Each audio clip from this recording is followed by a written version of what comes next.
She doesn't look like she belongs here. Keep an eye on her. You never know with that type. She's just been circling that watch case."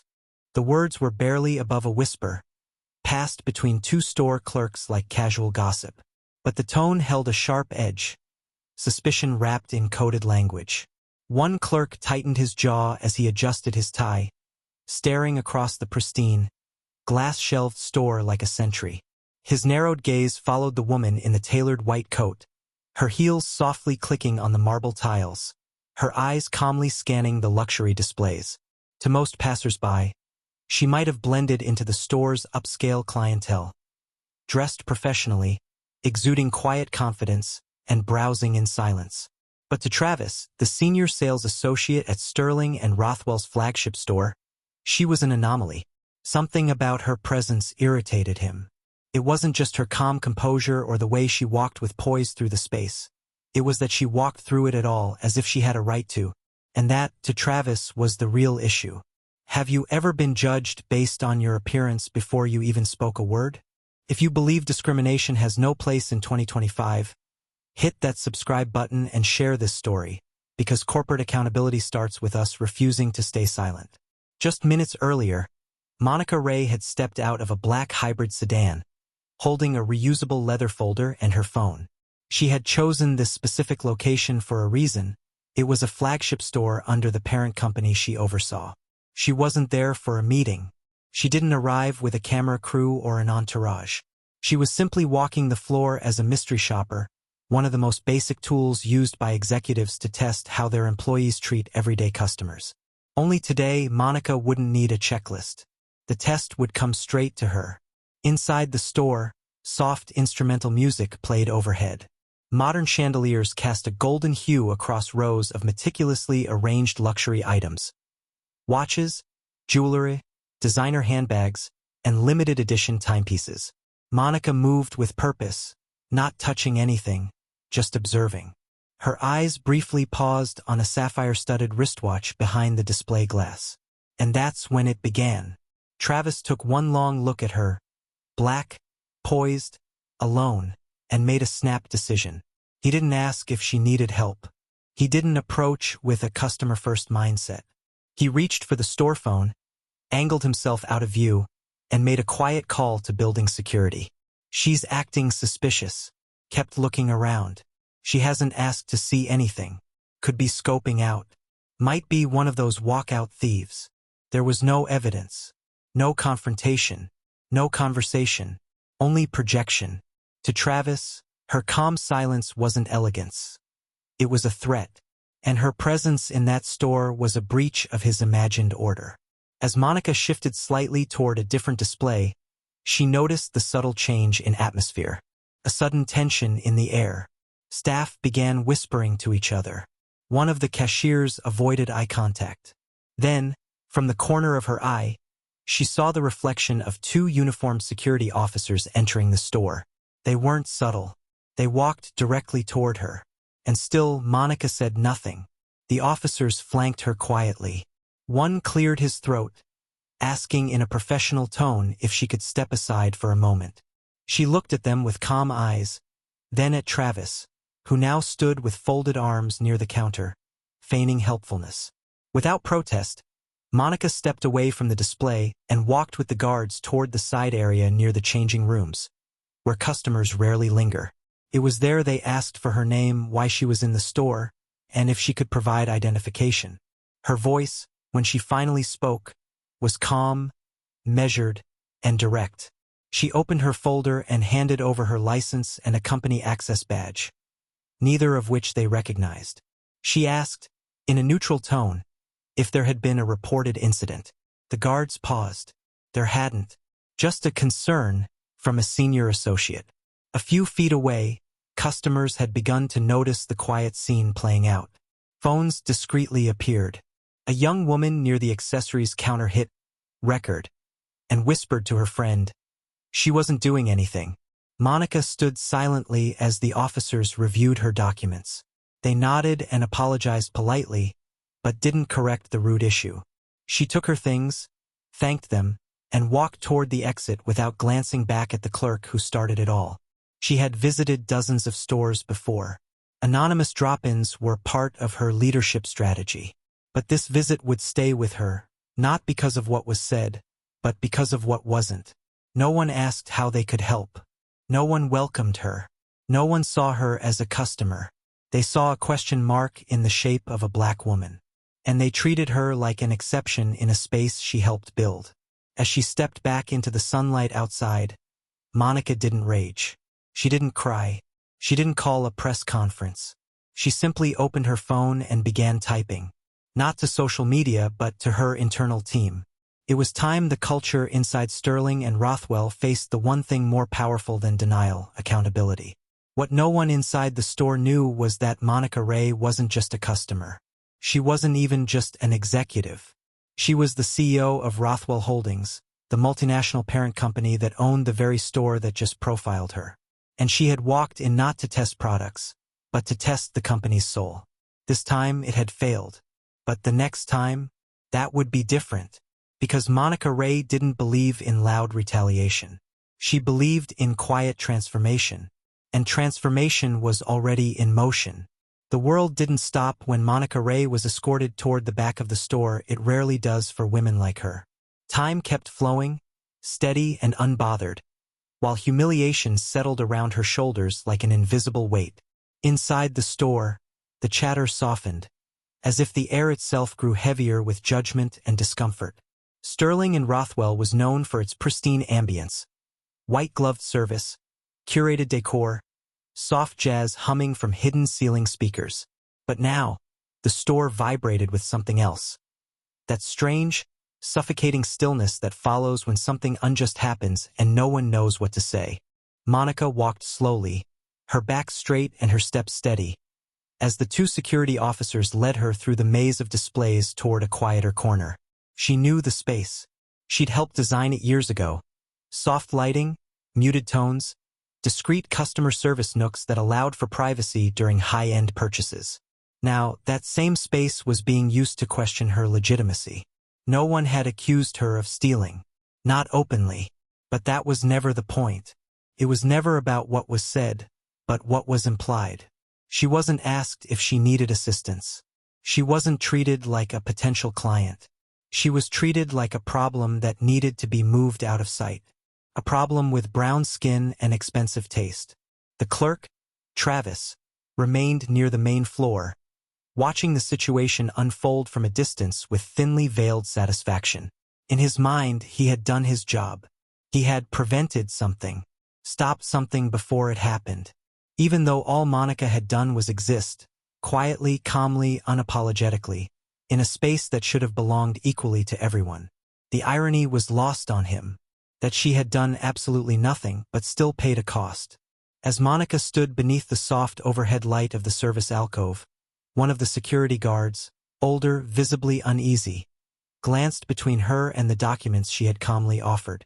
A driver's license. A black leather card holder with a subtle Rothwell Holdings logo embossed on the side, and a company ID with her name printed in sleek silver. Monica Ray, Chief Executive Officer.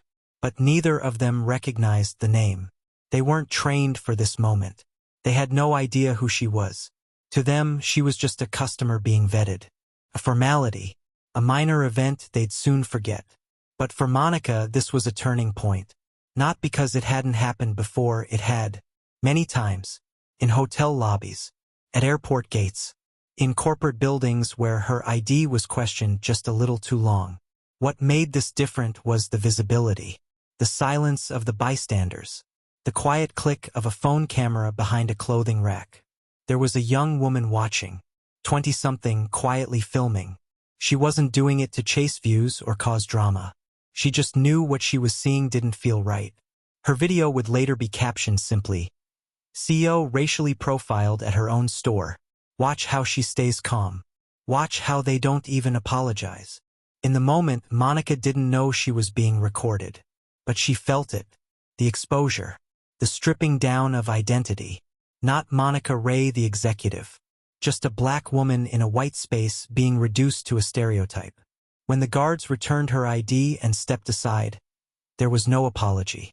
Only a nod and a neutral statement, "You're free to go." as if she had been detained, as if she had been investigated. She walked away with the same dignity she had entered with, her chin up, her silence sharp. She didn't offer the store one last glance. She didn't confront the clerk. She didn't ask for a manager. Not yet. She walked out, not because she was defeated, but because she was documenting everything. Outside, the city buzzed on. Cars rolled by. Pedestrians passed with earbuds in and coffees in hand. No one knew what had just unfolded behind those pristine glass doors. But inside Monica something stirred. It wasn't rage. That would have been easier. It was a deeper kind of ache. A disappointment layered in exhaustion. The kind that comes from knowing how many people still wear their bias like a badge of honor, even in 2025. The kind that makes you wonder how many others had been silently pushed out before her. How many had simply left and never returned. This wasn't just about her. It was about the culture her company claimed to fight against, but somehow still allowed to live within its walls. In her car, Monica sat for a long moment without starting the engine. Her phone buzzed once, then twice. Notifications from her executive assistant and a calendar alert for a strategy call. She didn't open them. Instead, she opened her voice memo app and began speaking, quietly, precisely. Sterling and Rothwell Flagship Store, downtown location. Tuesday afternoon, 1:42 p.m. Entered alone. No interaction initiated by staff. Was monitored closely. Followed. Security called without cause. ID presented. No apology.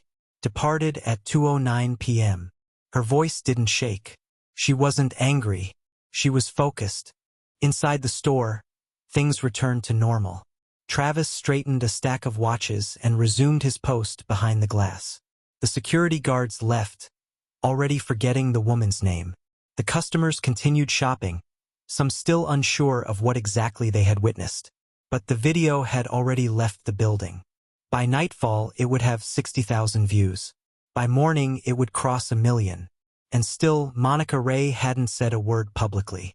She didn't need to, because the quiet ones, the ones who walk away with grace when they could explode, are often the ones who return with power. Not to seek revenge, but to start a reckoning. Night had settled over the city by the time Monica Ray finally stepped into her home, a quiet townhouse tucked into the folds of the historic district. The world outside continued to buzz.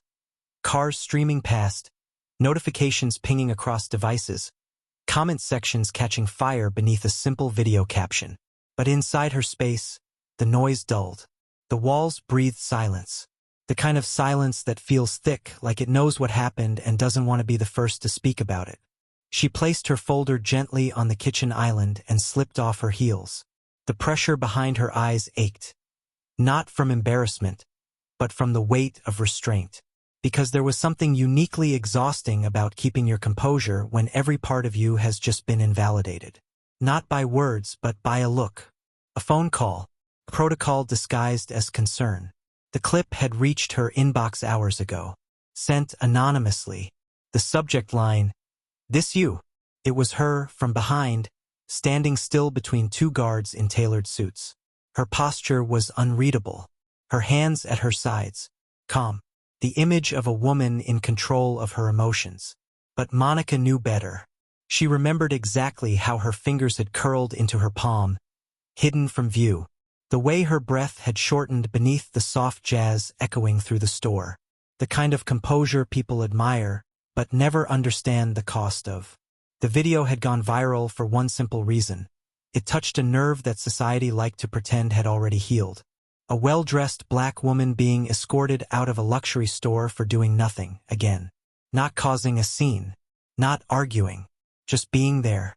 That was enough to spark the same age-old fear. And enough to make people, especially the ones in power, uncomfortable. But Monica wasn't uncomfortable. She was calculating. While the world gawked and speculated, she was assembling information. Quietly, precisely, like the strategist she had always been. Her laptop opened with a soft click. Folders, reports, audit logs, all came to life with a few strokes of her fingers. She pulled up internal employee files for the store location. Employee number 0427. Travis Gellard. 3 years with the company. Above average sales. Clean record on paper. But Monica knew how records stayed clean when the complaints never reached the right hands. She searched deeper. A regional report from 8 months ago flagged the downtown branch for isolated concerns regarding customer experience disparities. Vague language, redacted comments, nothing actionable. But Monica could read between the lines. She always had. Then, a file buried in a compliance folder. An internal incident report filed by a part-time associate named Clara. She had flagged Travis for speaking harshly to a customer of color and discouraging her from using the changing rooms. The matter was addressed internally. No further record. That was the problem with systems that protected bias in the name of efficiency. They didn't punish the behavior, they just absorbed it, covered it in bureaucracy, and forgot it ever happened. But not this time. Because this time, the woman who had been profiled wasn't an anonymous customer with no leverage. She was the one at the top of the hierarchy. The one who had power not just in title but in purpose. Monica had earned her position by being quiet when it counted, and loud when it mattered. And this moment, this mattered. She drafted a brief message to her chief of culture and compliance. A potential issue has surfaced at our flagship retail location involving discriminatory protocol. Requesting a full culture audit for that store. Pull staff history, complaint patterns, and training gaps. No action yet. I want observation first. She didn't include the video. Not yet. She didn't need it to make her case. The data would speak for itself. But beneath the logistics, the strategy, and the procedure, there was still the weight of the moment itself. Not just for her. For every person who had walked into a store and left with less than they came in with, less dignity, less faith, less peace. This wasn't just a personal insult. It was a professional revelation. And in Monica's world, revelations were followed by realignment. Across town, inside the same Sterling and Rothwell store, the night shift was closing up. Travis sat in the break room, half watching the video that now had nearly 300,000 views. He didn't realize it was the same woman he had dismissed earlier. To him, it was just another internet controversy. Just another video of someone being difficult. He didn't yet understand the gravity of what he had set into motion. Because in his mind, he had followed procedure. In his mind, suspicion looked a certain way. And in his mind, she fit the image. It hadn't occurred to him that his image of threat was never neutral. It was soaked in years of unchecked assumptions, subtle conditioning, and quiet reinforcement. It was the kind of prejudice that hides beneath polished professionalism, pretending to be caution. But Monica knew better. She had built her life navigating around people like Travis. Not out of fear, but out of necessity. Because when you're a woman of color in power, you learn early that perception is its own kind of currency. You guard it, manage it, control it until the moment comes when you decide to use it. That moment had arrived. Back at home, Monica closed her laptop and walked to the living room window. The city lights glittered against the glass. Her reflection stared back, calm and composed. But this calm wasn't silence. It was strategy. She wasn't going to go public. Not yet. She didn't need applause or attention. She didn't need a headline. She needed change. She needed to understand how deep this rot ran within her company. Because if this happened to her, how many customers, especially those without her title or leverage, had been made to feel like trespassers in the very spaces they were meant to feel welcomed? The thought tightened something in her chest. So she made a decision. The next time she stepped into that store, it wouldn't be as a mystery shopper. It would be as the storm they never saw coming. Not loud, not angry, but deliberate and permanent. Because when Monica Ray moves, she doesn't make noise. She makes change. The conference room smelled of espresso and tension. It was one of those high-rise meeting spaces with wall-to-wall windows and silent, state-of-the-art lighting. Designed for visionaries, but currently filled with executives blinking at each other like schoolchildren caught unprepared. The polished oak table stretched between them like a courtroom bench, and at the head of it sat an empty chair. They knew whose it was, and they knew why she'd called this emergency session. But still, no one moved. Across from the vacant seat, A large monitor flickered to life with a freeze frame from the now infamous video. Monica Ray, standing calmly between two uniformed guards. No raised voice, no outburst, no scene. Just presence, poised and misunderstood. Silence blanketed the room like snow. The executives shifted in their seats, adjusting cuffs, tapping pens, pretending to review papers they already knew were irrelevant. Because the only question that mattered wasn't printed on an agenda. It was unspoken. How did this happen? How did we let this happen to her? Monica entered the room without announcement. No assistant trailing behind her, no preamble, no posturing. Just a woman in a crisp navy blazer and low heels, eyes unreadable, footsteps soft. She didn't speak right away. She didn't need to. The air had already been stripped of bravado. As she sat down, the team looked to her as if hoping she might let them off the hook. But Monica had never been in the business of comfort, especially not when comfort came at the expense of integrity. She opened her tablet slowly and tapped through a series of folders. What followed wasn't a dramatic speech or a scathing indictment. It was something worse. Facts. Data collected over the last 5 years. Complaints dismissed or resolved informally. Training sessions skipped or watered down. Stores with disproportionately high bias-related incidents, most of which had never escalated to HR because the complaints were handled on the floor. She didn't mention Travis by name. She didn't need to. She was never here for one man. She was here for the rot.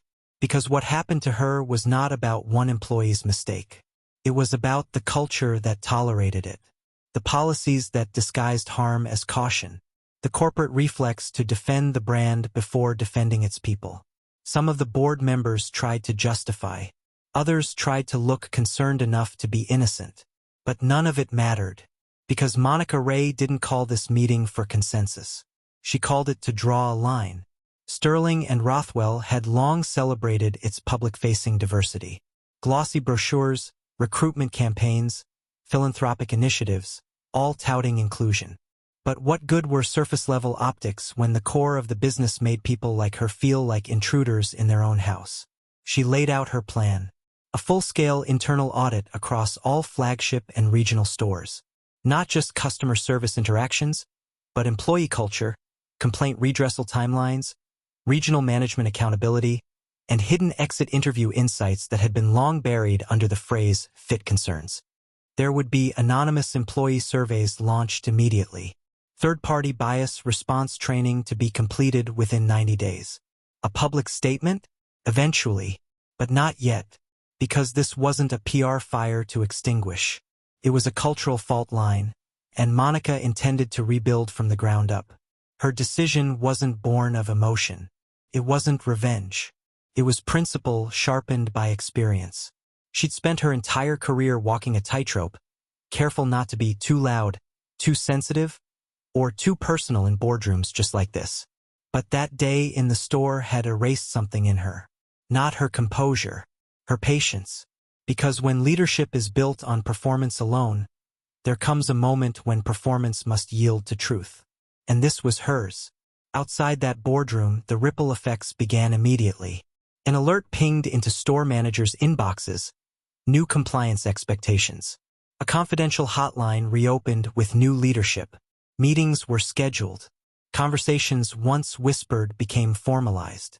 And in one quiet HR office, a dusty file marked "Flagship Concerns Dormant" was reopened with urgency. Some executives tried to stay ahead of the wave. They drafted statements, rehearsed responses, framed it as a moment of learning. But Monica wasn't interested in moments. She wanted momentum. That same evening, in the regional office where Travis reported, his manager received a direct call from the VP of Operations. There would be a temporary reassignment. Internal review pending. Travis had questions. None were answered. The chain of command, so used to slow, cushioned consequences, was now operating on Monica's timeline. She hadn't raised her voice once, but the system felt her volume. Meanwhile, outside the corporate walls, the internet had done what it always does. It watched, judged, speculated. The video now had over 2 million views. Dozens of articles had emerged. Think pieces, LinkedIn essays, hashtags, even debate panels. Some viewers were outraged. Others were skeptical. A few dismissed the story entirely. She wasn't harmed. No big deal. Security was just doing their job. But the ones who mattered saw the core of it. The erosion of trust. The moment someone who should have been honored as a leader was instead treated like a liability, because of how she looked, because of what someone assumed. And perhaps what disturbed people most was Monica's calm. Because in a world trained to expect rage from the wronged, her restraint became the most powerful rebellion. That night, as the city skyline flickered against the windows of Monica's office, she stood alone reviewing notes. No press release had been sent. No public apology issued. Not yet, because change, if it's real, doesn't start with noise. It starts in rooms like this, with truths spoken plainly, with systems examined fearlessly, and with leaders who don't need the world's permission to do what's right. Monica Ray wasn't trying to prove a point anymore. She was the point, and she was just getting started. It began with an envelope. A plain, unremarkable one slid across the glass reception counter of the regional office. Inside was a single printed letter with 4 lines, no flourish, no heading. Just an instruction. Employee ID 0427 Travis Gellard. Temporary suspension pending investigation. Report to headquarters for a formal review. Confidential. Travis stood at the counter, blinking at the paper, lips slightly parted. The receptionist avoided his gaze, as though proximity to the moment might implicate her. There was no scene, no shouting, just the sterile finality of a system finally snapping awake. Up until that morning, Travis had convinced himself the video didn't matter. The woman hadn't complained directly. She hadn't confronted him. He hadn't even known who she was until his manager, voice unsteady, pulled him aside and muttered the words, "She's the CEO, Travis, of Rothwell Holdings." For a moment it hadn't registered. CEO? That woman? He remembered scoffing quietly to himself. Couldn't be. She had walked in alone. No fanfare. No name tags or body language screaming status. She hadn't demanded attention, just browsed. Calm. Silent. That was the mistake. He had assumed power would come cloaked in arrogance. That real CEOs would wear their titles like armor. But Monica Ray had walked in like any other customer. And that had disturbed something deep within him, because it meant anyone could belong in that space. Even someone he hadn't chosen to see. Now, seated in a sterile interview room at company headquarters, Travis faced what he never expected. Consequences. The kind that don't arrive with outrage or courtroom drama, but with paperwork and stares that last too long. Across from him sat 2 HR executives and an ethics compliance officer, expressionless and methodical. The questions were structured. Each one clinical, each one precise. Describe the interaction. What prompted the call to security? Had the customer acted aggressively? Were there previous similar incidents? Travis stumbled through answers, trying to find footing. His words tangled in self-justification. He used terms like gut feeling and preventative action. He cited vague training references. He repeated that he'd only done what he thought was necessary. But no one in the room nodded. They just took notes. And when they finally spoke, they didn't accuse, they outlined. A history of minor incidents. A failure to complete implicit bias modules despite multiple reminders. A previous warning, documented months earlier, from a colleague who noted pattern treatment inconsistencies. It wasn't personal, they said. It was cumulative. Travis swallowed hard as the weight of those words landed. Because in his mind, the incident had been a blip. An unfortunate misunderstanding. But to the company, it was a crack in the dam. One that exposed not just his own blind spots, but the holes in a culture that had allowed them to exist without accountability. He wanted to ask if Monica Ray would be in the room. Part of him feared it. Part of him hoped for it. But she wasn't there. She didn't need to be, because her absence was deliberate, a reminder that this wasn't about her feelings. It was about his actions. And this time, he wouldn't get to argue them away. Elsewhere in the building, Monica sat in her own office, not watching the hearing on camera, not refreshing updates. She was reviewing the first round of audit results from across the company. The numbers were sobering. Anonymous responses from frontline employees painted a familiar picture. Subtle favoritism, disproportionate scrutiny of certain customers, passive bias in hiring. It was no longer a matter of fixing one person. It was about redesigning the blueprint. And yet, as she sifted through the data, a thought lingered in the back of her mind. Did he regret it, or did he regret getting caught? She would never know. And honestly, she didn't need to, because true accountability isn't about remorse. It's about change. And change doesn't begin with guilt. It begins with structure. In the days that followed, Rothwell Holdings released its internal review publicly. Not for praise, but for transparency. The language was clear. The company acknowledged systemic gaps, accepted responsibility, and laid out a timeline for reform. New oversight protocols were introduced. An independent diversity council was launched. Bias response teams were created at regional levels with real authority, not symbolic roles. And every single employee, from store clerk to C-suite, would undergo mandatory training, refreshed annually and tracked with metrics. It wasn't performative. It was painful, because change, when it's real, always is. Back at the flagship store, Monica's presence loomed large despite her physical absence. Employees whispered her name with reverence, not fear. Some felt shame for not stepping in that day. Others began to share their own stories. Moments of subtle injustice that had gone unnoticed for too long. The store manager was replaced. Not because she had called security, she hadn't, but because she had watched and done nothing. Silence, Monica believed, was its own form of complicity, especially when it came from those in charge. Travis's final day came without ceremony. No public firing. No spectacle. Just a quiet notice and a closed file.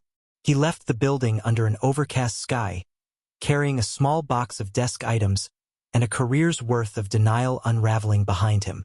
For the first time in years, he saw his reflection in a glass door and questioned what had always felt so justified.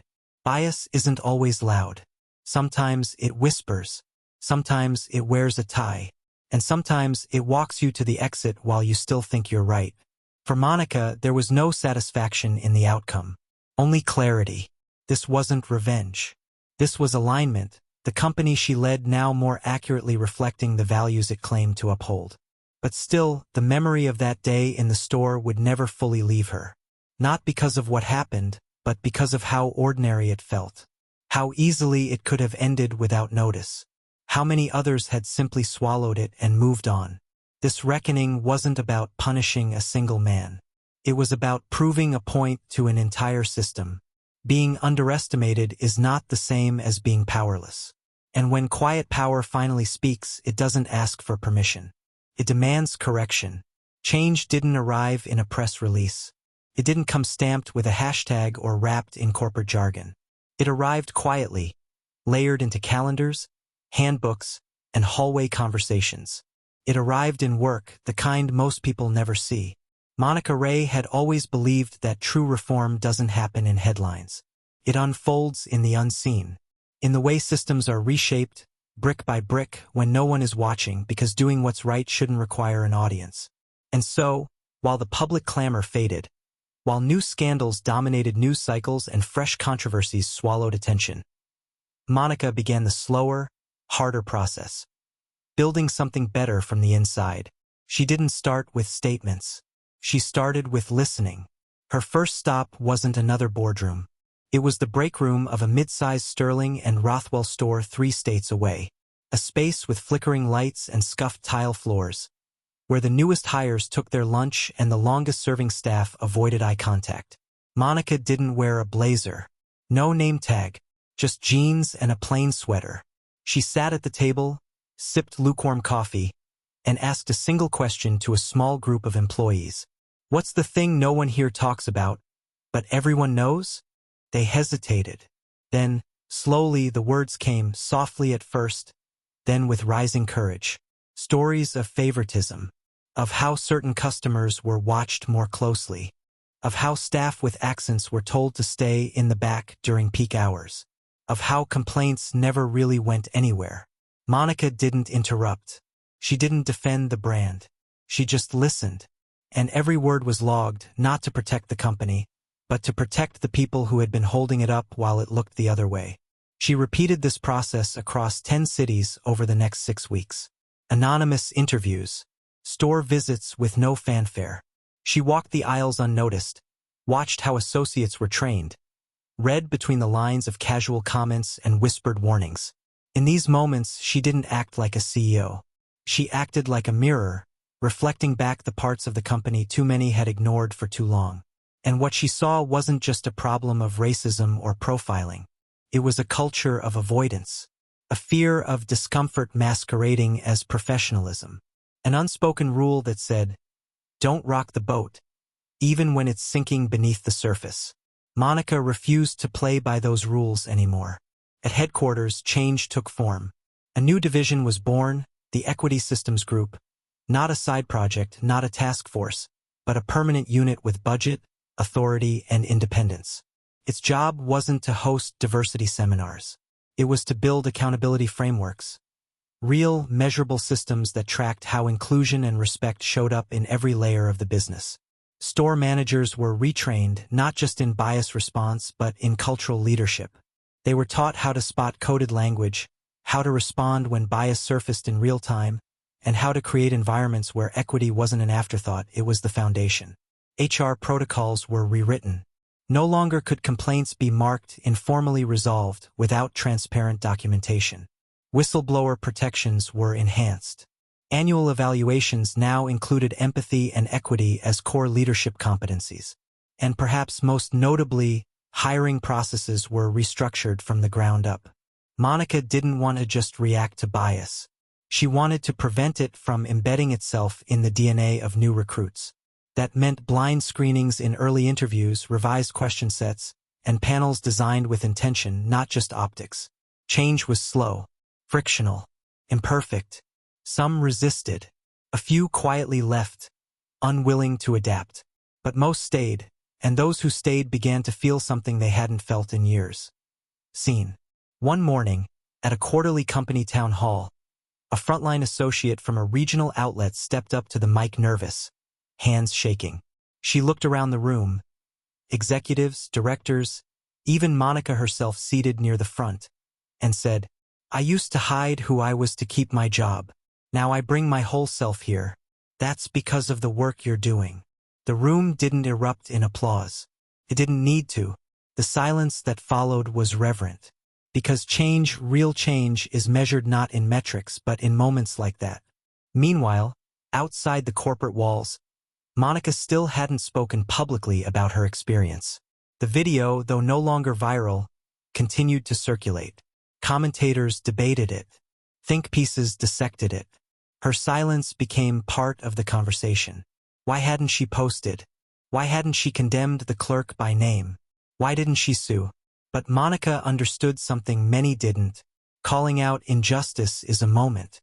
Transforming it is a mission. She didn't want pity. She wanted policy. She didn't want outrage. She wanted outcomes. And she was finally getting them. Even the store where it all began changed. The flagship location, once defined by tension and unspoken biases, underwent a quiet metamorphosis. New management, redesigned training. A wall-sized poster near the entrance now featured a quote from the company's internal reform charter. "Every customer, every colleague, every moment, we lead with respect, not perception." Customers noticed the difference. Employees felt it. Subtle but powerful. The way certain glances softened. The way assumptions were questioned, not accepted. The way dignity became part of the daily routine, not just an abstract value on a corporate banner. Monica returned to the store once, unannounced, months later. She walked in with the same calm, the same coat, the same quiet presence. But everything was different. This time, someone greeted her at the door with a genuine smile. This time, no one hovered.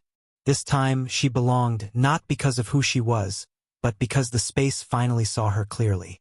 She didn't stay long. She didn't need to, because sometimes the greatest victories are not loud. They're earned in silence, through persistence and purpose. And they leave behind something more powerful than revenge. Legacy. Time passed as it always does, not in grand pronouncements or breaking headlines, but in the subtle folding of one day into the next. The video faded from viral feeds. Comment sections quieted. New scandals emerged, demanding new outrage.